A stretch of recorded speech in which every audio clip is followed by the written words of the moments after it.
So my name is Ben Rogers. I'm a flood risk officer with Lancashire County Council, and I'm currently involved in a project looking at groundwater in Lancashire in particular.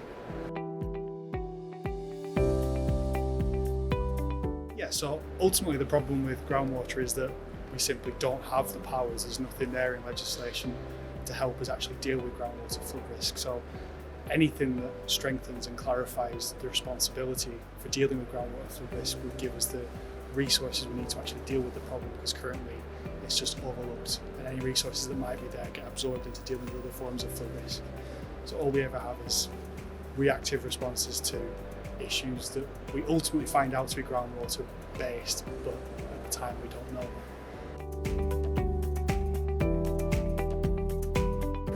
Yeah, so a proactive system would involve having the information to hand, having the data readily available so that we can predict and plan for groundwater flooding and get ahead of the problem rather than just reactively responding to it.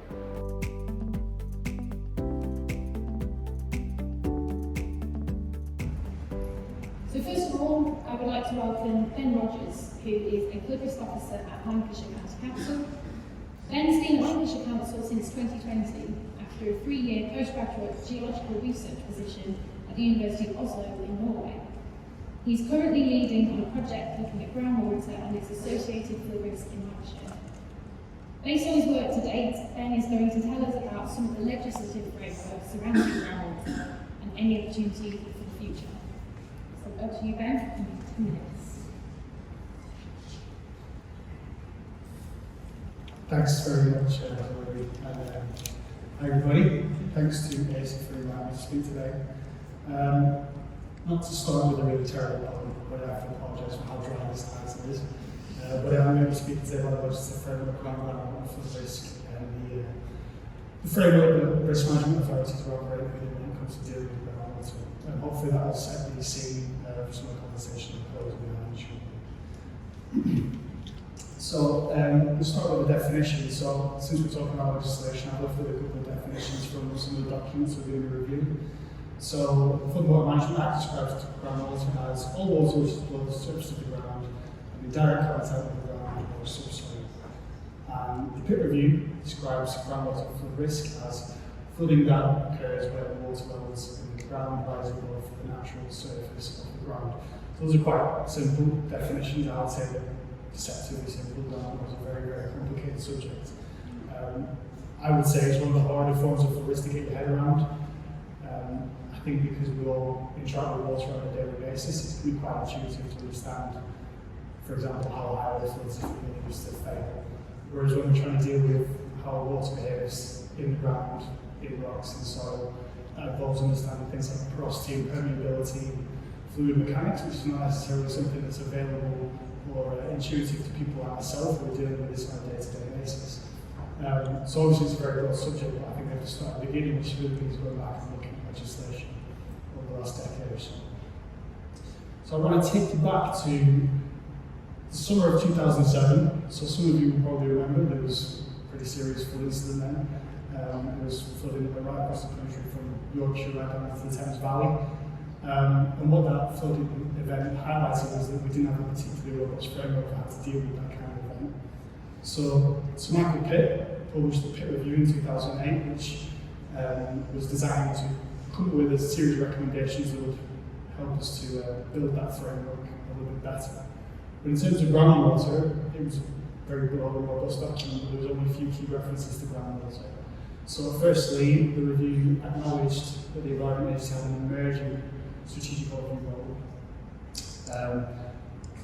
Also, the review recognised that there was no particular authority that had clear jurisdiction over groundwater flooding, and that generally speaking the issue quite poorly was still amongst risk management authorities. And also that there was a general lack of data outside of the southwest of England where abstraction for drinking water and agriculture uses means that there is some accessible data. But outside that point about the Environment Agency having a strategic overview role, there was no particular recommendation set out for groundwater flood risk. So then moving on to the Flood Water Management Act, which was passed in 2010, which I think most of us are pretty familiar with. It's the cornerstone of what we do as a flood risk community.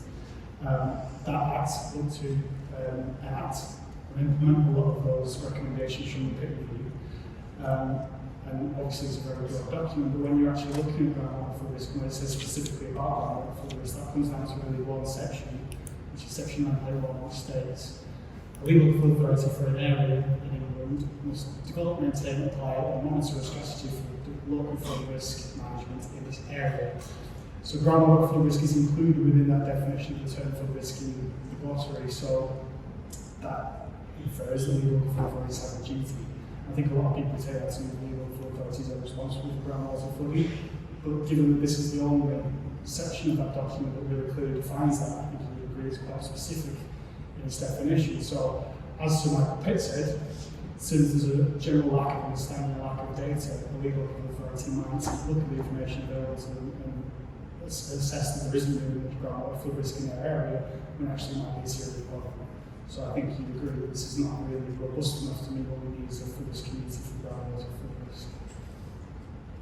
So since 2010, there have been a whole series of documents that have been published. So, for example, the response to the peer review report on progress of implementing some of Pitt's recommendations.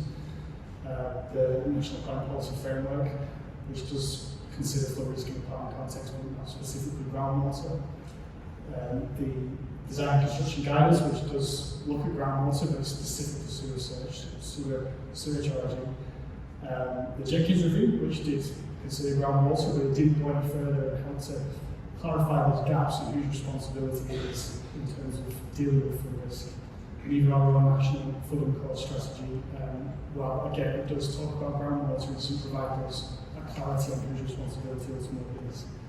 And then a whole range of other documents that are either not considered, not mentioned groundwater, or just perpetuate the lack of clarity that's been there since the start of this legislation was put in place. So I think if you speak to most people in flood risk and you ask them about groundwater, they would say it seems to fall between the gaps, it seems to slip between the gaps and just not get considered properly. So those gaps, as we're talking about legislation, I would say the key gap is the legislation, the fact that we don't have that clear definition of who's responsible and how it should be managed through guidance. But that cascades into a whole other series of problems or gaps. So, for example, data and monitoring.